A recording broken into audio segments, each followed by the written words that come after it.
KARK4 News at 10.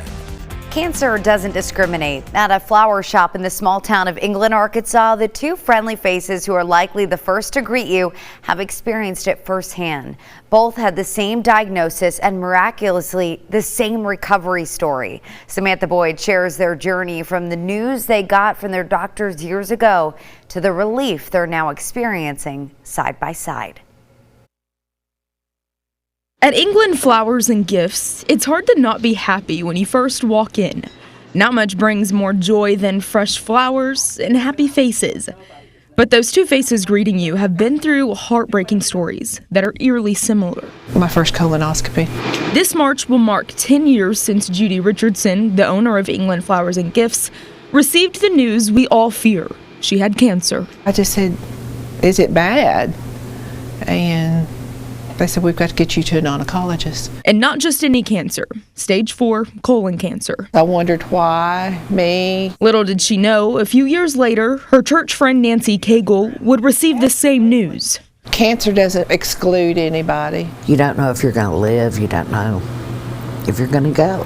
Why don't you just start greening these then? But even more shocking than the two identical diagnoses were two miraculous recoveries by both women who proved to be fighters. They both went through multiple surgeries. Richardson went through months of chemo and radiation, while Cagle proved to no longer be a chemo candidate because of massive heart attacks and strokes she endured in the process. I like the blue thistle. I do too. Since those crushing diagnoses, the two have come together to run this shop. And they work to keep a smile on everyone else's faces, whether they simply need some flowers or are coming in with hard stories like many in England have. It's not only cancer. If someone has troubles, we want to be involved on the good side. The two have to go back to get colonoscopies every year, which is a major source of anxiety for both of them.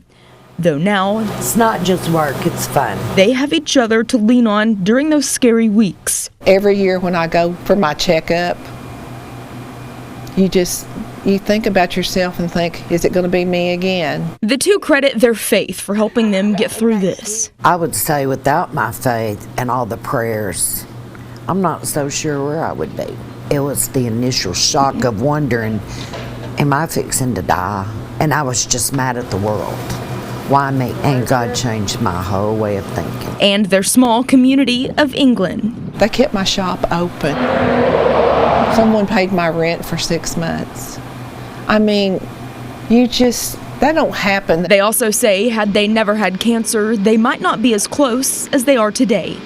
Church friends, co-workers, and now survivors, shared by an odd bond known as cancer, that they now look back on as a blessing. I'm very thankful for you, Judy, and I love you. Nancy, you know how I feel about you. And I guess I'm glad we shared cancer together because we made it. Amen. Reporting in England, I'm Samantha Boyd at KARK4 News.